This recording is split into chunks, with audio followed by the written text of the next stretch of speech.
Halo teman-teman investor semuanya, semoga kalian dalam kondisi yang sehat ketika menonton video kali ini. Dan di dalam video kali ini, saya mau membahas dua saham yang masuk dalam watchlist untuk sektor CPO gitu ya. Mungkin juga teman-teman sudah ada yang punya, atau mungkin juga teman-teman baru ngincer saham sektor CPO. Semua konten ini ngasih insight buat teman-teman semuanya. Disclaimer dulu, konten ini sifatnya investment research, bukan ajakan jual beli dan tidak ada niat untuk menjatuhkan stakeholders tertentu. Dan kenapa saya masih ingin ada watchlist lagi untuk saham CPO? Karena saya lihat potensi kenaikan dari saham CPO itu masih berpeluang besar gitu ya. Nanti akan ada satu slide story mengenai saham CPO yang saya siapkan dalam video kali ini. Dalam kondisi IHSG yang all time high, saya taruh slide ini lagi. Di beberapa video lalu juga saya sudah mention bahwa kalau dalam kondisi all time high, wajar aja kalau kemudian ada koreksi. Sekarang ini IHSG lagi koreksi, sekarang di level 7.400 sekian. Menurut saya koreksinya masih wajar-wajar saja. Karena tuh kemarin ketika IHSG all time high itu, kenaikannya menurut saya hampir cukup rata gitu ya. Terutama inflow ke banking itu bagus. Lalu kalau buat teman-teman yang, aduh, kemarin BBRI 4.200 nggak beli. BBRI 5.500 ketinggalan. Berpikir untuk market itu selalu ngasih kesempatan, tinggal kita pinter-pinter gimana caranya entry di saham yang bagus yang bisa kita cicil-cicil beli. Jadi kalau turun nggak perlu panik karena track record kinerjanya yang mumpuni dan bisa kita andalkan. One day harga sahamnya kembali terapresiasi seiring kenaikan kinerjanya gitu ya. Jadi jangan FOMO, nggak perlu FOMO di market gitu ya. Kalau teman-teman sudah bisa memahami konsep yang market itu selalu ngasih kesempatan. Dan setiap saham yang sudah naik tinggi, jual dulu gitu ya. Mungkin teman-teman bilang, investor kok baru naik 30% jual, bukannya nunggu beggar gitu ya.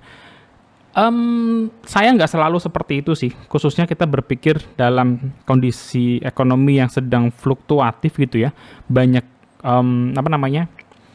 kondisi-kondisi makro yang perlu kita pertimbangkan gitu. Jadi kalau teman-teman punya BBRI dari harga 4.200, terus BBRI-nya menyentuh 5.500 gitu ya, dan sebagian orang taking profit itu hal yang wajar. Kenapa?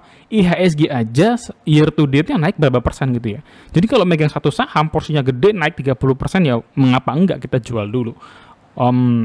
Itu mungkin banyak dilakukan oleh banyak orang dan menurut saya sah-sah aja sih. Dan it's fine ngelihat kondisi market yang sedang cukup volatile. Nah, khususnya sektor komoditas, saya melihat banyak komoditas itu bertahan di range harga yang menguntungkan gitu ya. Dan saat ini CPO naik di harga 4.000 ringgit Malaysia, dan menurut saya ini adalah harganya yang seperti dengan harga batu bara yang di atas $100 sampai $120, minyak ya di atas $70. Saya melihat hal yang sama untuk CPO dan mudah-mudahan ini bertahan sampai akhir tahun. Rasanya kinerja CPO akan tercermin di kuartal 3-4 2024 dan full year-nya mereka bisa lebih bagus dari tahun 2023. Saham pertama tidak lain Type G gitu ya. Syukurlah kalau teman-teman sudah punya saham ini gitu ya, apalagi ketika saham ini di harga 600-650, menurut saya itu adalah waktu yang cukup ideal untuk mulai masuk mengakumulasi saham ini gitu ya. Tapi mungkin pertanyaannya, Bang, saya udah beli di harga 600-650 tapi belum penuh nih gitu ya. Nah, kapan tunggu waktunya? Ya, teman-teman boleh pertimbangkan kalau TAPG ini ada sedikit penurun gitu ya. Melihat kinerjanya di 6 bulan pertama tahun 2024, teman-teman bisa lihat di sini bahwa laba bersihnya di 2024 ini adalah double, 2 kali lipat dari 6 bulan pertama 2023. Padahal 6 bulan pertama 2023 harga CPO itu belum menyentuh 4.000 kalau ngomongin harga acuan gitu ya, 3.700, 800 sekian. Kalau misalnya harga kontrak acuan ini bertahan sampai akhir tahun, maka saya lihat potensi dari TAPG untuk bisa tembus laba sekitar 2,5 triliun kurang lebih terbuka lebar gitu ya. Apakah saya cukup optimis? Lihat sih nanti full year-nya seperti apa. Tapi saya melihat demand terhadap CPO ini, khususnya karena mungkin ada La Nina nantinya yang bisa mengganggu produksi, itu bisa membuat harga CPO di atas 4.000 ringgit Malaysia. Secara revenue teman-teman juga bisa lihat di sini gitu ya, bahwa untuk bisa mengulang capaian tahun 2022 itu sulit karena itu benar-benar jayanya CPO ketika minyak goreng benar-benar jadi langka dan lain sebagainya. Dan kalau kita melihat kondisi yang sekarang ini, menurut saya masih cukup fine dengan margin yang membaik. Saya menyoroti bagian margin karena di 2024 ini gitu kita lihat ya, bagian gross profit marginnya itu TAPG berada di level 31%-an gitu ya. Hampir naik gap kurang lebih sekitar 10-13% dibandingkan dengan periode tahun 2023. Jadi kenaikan margin ini bagus banget dan Ya, nggak lain nggak bukan seperti dengan halnya emiten komoditas, muncul karena harga average selling price yang lebih tinggi dibandingkan dengan tahun kemarin. Jadi ini bagus buat TAPG. Bagaimana dengan kondisi kualitas aset gitu ya dari si neraca? TAPG punya kas 25% kurang lebih dari total aset lancar, bagus gitu ya. DER-nya juga kecil 0,13 kali, artinya manajemen cukup prudent, bagus dalam mengelola utang. ROE-nya 20%, which is good. Dan kalau teman-teman suka dividen, dividennya juga tahun ini bagus banget, 10%, 2 digit gitu ya.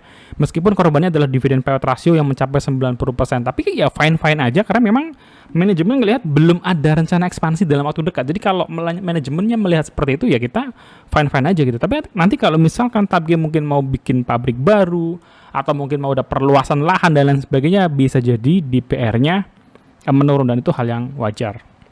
Dari si valuasi, nah ini satu-satunya hal yang kurang pas dari kondisi TAPG saat ini adalah valuasi yang sudah keburu naik tinggi gitu ya. Kalau teman-teman melihat dari grafik ini, maka saat ini tuh TAPG diperdagangkan di PBB 1,6 kali dengan PER 8 kali.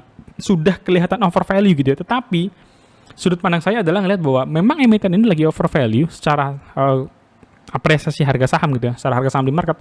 Tetapi kalau TAPG ini bisa memecahkan kinerjanya lagi, all time high ngalahin 2022 kayaknya berat. Tapi kalau punya kinerja yang lebih tinggi dari 2023 atau 2021, rasanya market juga bisa memberikan apresiasi terhadap harga sahamnya gitu ya. Dan dengan sifatnya yang cyclical, saat ini momennya lagi dapat, fundamentalnya bagus, manajemen juga rasanya prudent, kinerjanya oke. Jadi tinggal titik entry-nya yang kita harus coba kutak-kutik gitu ya. Saya sih ngasih range-nya cukup lebar nih untuk TAPG nih, 650 sampai 750. Saya nggak tulis target sell-nya, tapi saya ngelihat potensi TAPG ini untuk sampai di harga 1.200 gitu ya. So kalau teman-teman bisa dapetin average-nya di harga 800 saja, kalau sampai ke 1.200 itu sekitar 50% labanya. Profitnya ya, capital gain-nya. Apalagi kalau teman-teman sudah sempat entry di harga 650-an atau 620 gitu ya. Kalian average up dikit, maka potensi untuk dapetin potensi capital gain-nya jelas lebih besar. Ini yang pertama, saham TAPG. Nah, saham kedua ini saham yang unik karena saya jarang me-watchlist. Ada beberapa kali, tapi saya nggak sering invest di saham IPO, apalagi saham IPO yang kelihatannya bukan digawangi oleh tokoh yang terkenal, tokoh yang populer gitu ya. Ini adalah saham PTPS gitu.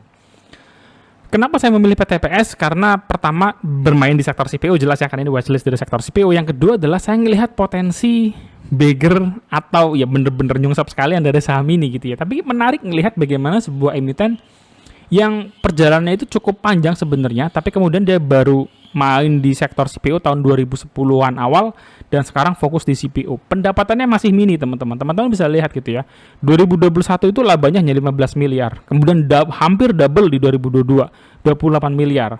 2023 26 miliar, turun sedikit dibandingkan tahun 2023, dan di 2024 ini kemungkinan gitu ya mereka bisa meningkatkan kinerjanya menyamai tahun 2023. Dan emiten ini baru listing di tahun kemarin gitu ya, belum 1 tahun bahkan sepertinya, atau mungkin hampir setahun atau sudah setahun gitu ya, kurang lebih di bulan 10-an tahun lalu juga. Jadi kita belum bisa melihat kualitas dari jangka panjang terhadap emiten yang satu ini, masih pendek sekali time frame-nya.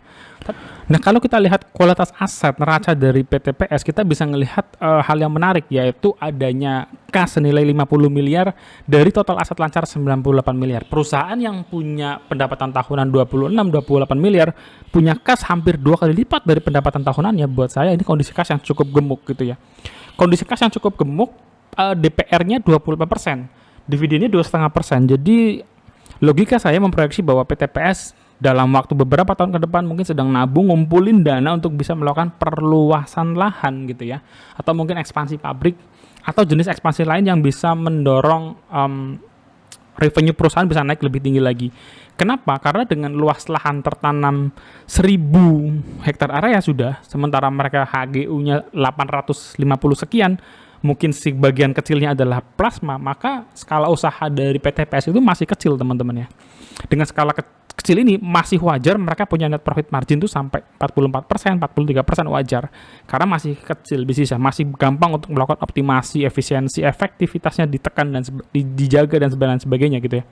Jadi skala usaha yang masih kecil ini dengan skala kecil yang usaha, kasnya yang besar, saya melihat potensi PTPS untuk bisa melakukan ekspansi beberapa tahun ke depan. Harapannya sih nggak terlalu lama. Jadi menarik nanti kalau ada public expose lagi, saya pengen ikutan datang dan bertanya apa rencana ekspansi perusahaan, khususnya ngomongin lahan mereka yang masih kecil gitu ya. Apakah mereka akan keluar dari wilayah Palembang yang selama ini mereka nangkring di sana, beroperasi di sana, atau seperti apa rencana ekspansi ini? Menurut saya catatan yang cukup menarik untuk PTPS. Di sisi lain ini adalah story-nya. Jadi kalau kita bicara PTPS mungkin baru IPO 1 tahun ini, tapi operasional perusahaan itu sudah dijalankan di tahun 1980, nanam jagung, nanam singkong, fokus di CPO itu 2021 gitu ya. Ini hal yang cukup bagus. Nah, bicara soal perluasan tadi, dia baru punya lahan tertanam itu kan 1000 tadi ya. Sementara di lokasi lain ya 2007-2008 itu dia memperoleh izin juga nih seluas 5.000 hektar area. Jadi dengan lahan yang sudah ada, asumsinya 4.000 sekian tadi, kalau memang masih ada space untuk penanaman kelapa sawit, saya rasa perusahaan bisa mengekspansi ke sana gitu ya. Ini hal yang menurut saya masih masuk akal kalau lahannya tersedia gitu ya kan. Dan dari 5.000 sekian itu kan nggak mungkin semuanya bisa digunakan untuk penanaman, masih ada space tertentu. Dan dengan perusahaan juga menggarap langsung punya pabrik kelapa sawitnya dan turunannya, jelas ekspansinya memungkinkan dari banyak hal. Apakah itu dari penggarapan lahan, apakah itu dari produk barunya, atau dari ekspansi perluasan pabrik gitu ya. Jadi menurut saya cukup fleksibel dengan kondisi saat ini. Dibicara soal valuasi, ini yang menurut saya cukup menarik sekaligus memberikan view risiko buat teman-teman. Perusahaan yang dijual harga IPO-nya 189, kemudian seperti biasa ciri khas saham IPO naik-naik tinggi sampai harga 400. Dan menariknya harga 400 ini tercapai bukan dalam rentang waktu H- seminggu, H plus seminggu IPO seperti saham-saham lainnya, tapi cukup bertahap gitu ya, cukup bertahap dan akhirnya naik tinggi sebelum longsor ke harga Rp83. Penurunan ini itu artinya sudah turun 50% lebih teman-teman dari harga IPO-nya. Kalau dari harga dia sampai 400 ini sudah jauh banget gitu ya, lebih dari 50%. Cuman sahamnya ini kurang liquid gitu ya, dan ini saham IPO, kita belum bisa terlalu banyak pelajari data-datanya, keterbatasan saya juga gitu ya. Dan melihat kondisi laporan keuangan dan public expose, saya bisa memberikan sedikit penilaian gitu ya. Dan ini tentu subjektif, bahwa saya melihatnya manajemen cukup prudensi dan cukup bagus dalam mengelola perusahaan ini. Jadi kalau saya memberikan proyeksi, saya buy range untuk PTPS itu di 70-80 dengan targetnya adalah 160-190 atau kembali ke harga IPO-nya. Teman-teman perhatikan, ini adalah saham IPO di tahun lalu, pergerakan chartnya juga seperti ini. Jadi ini saham yang not for everyone. Teman-teman yang nggak suka dengan saham yang nggak terlalu liquid pun skip aja, karena ya risikonya menurut saya jadi besar gitu ya untuk saham seperti PTPS ini. Harganya bisa loncat-loncat gitu ya kalau tidak liquid. Jadi secara umum saya melihat kenaikan harga acuan CPO ini bagus kalau sampai di akhir tahun bertahan 4.000, 4.300 saat ini, atau bahkan 4.500 menurut sudah oke gitu ya untuk bisa meningkatkan performance atau kinerja emiten-emiten CPO di 2024. Ada ancaman La Nina juga di semester 2 2024 gitu ya, ini bisa impact ke produksi, bisa impact ke demand-nya nanti seperti apa. Kemudian intervensi pemerintah itu yang membuat kadang-kadang jadi mimpi buruk gitu ya buat emiten CPO, tapi belakangan pemerintah lagi baik nih buat perusahaan CPO, karena pemerintah baru saja menurunkan beban ekspor gitu ya, cukai ekspor terhadap produk sawit, sehingga harga-harga yang dijual oleh perusahaan-perusahaan CPO Indonesia itu harganya bisa kompetitif ya ketika ngomongin pasar ekspor. Jadi membuat saya ini story yang cukup bagus secara umum untuk emiten CPO. Sebagai catatan akhir, teman-teman yang sudah nonton thank you, dan yang belum subscribe dan tekan loncengnya sekarang. Jadi catatan akhir saya, karena dua saham ini ada dua saham yang berbeda. Type G yang menurut saya profilnya, ownernya fundamental, kinerjanya juga bagus, dividennya mantep, so lebih rendah risiko ya, low to medium risk. Tapi sisi lain PTPS menurut saya high risk gitu ya, dengan data yang masih pendek, skala usahanya juga mini, jadi banyak hal-hal yang mungkin teman-teman ngerasa nggak cocok ya, skip aja. Jadi sesuaikan dengan profil risiko kalian gitu ya. Seperti halnya emiten price taker lainnya, ini bergantung pada harga CPU itu sendiri. Kalau tiba-tiba harganya longsor, ya prepare strategi apa yang akan teman-teman siapkan. Ini adalah tipikal emiten-emiten value stock gitu ya. Jadi saya tidak akan terlalu long term banget untuk saham-saham CPU, apalagi khususnya PTPS gitu ya. Just value stock saja. Tapi kalau teman-teman tertarik dengan core stock type G, dividennya 2 digit, DPR 90%, rasanya 2-3 tahun, kemungkinan DPR-nya masih akan sama karena melihat bagaimana perusahaan belum ingin melakukan ekspansi lebih lanjut untuk tahun-tahun mendatang. So, pertimbangin mau jadi seperti apa treatmentnya di portofolio kalian. Berapa investment periodnya? Saya ngelihat let's see sampai 6 bulan ke depan deh gitu ya untuk emiten CPU ini, karena ini sudah bulan Oktober, bentar lagi biasanya gitu ya. Di market itu dikenal dengan istilah window dressing, kemudian ada January effect. So, ada earning season di full year 2024 biasanya mulai Februari, Maret, April tuh sudah mulai emiten mulai rilis. Mudah-mudahan market merespon dengan baik seiring kalau kinerjanya cakep juga full year 2024. Itu aja teman-teman video saya kali ini mengenai saham CPU. Semoga ngasih insight buat kalian, dan kalian ada watchlist apa di saham CPU, tulis juga kenapa. Dan habis ini bahas saham lagi, tulis juga di kolom komentar. Saya senang jawabin pernyataan teman-teman semuanya di kolom komentar. Tulis juga, sampai ketemu lagi. Subscribe, share, jangan lupa. Bye-bye.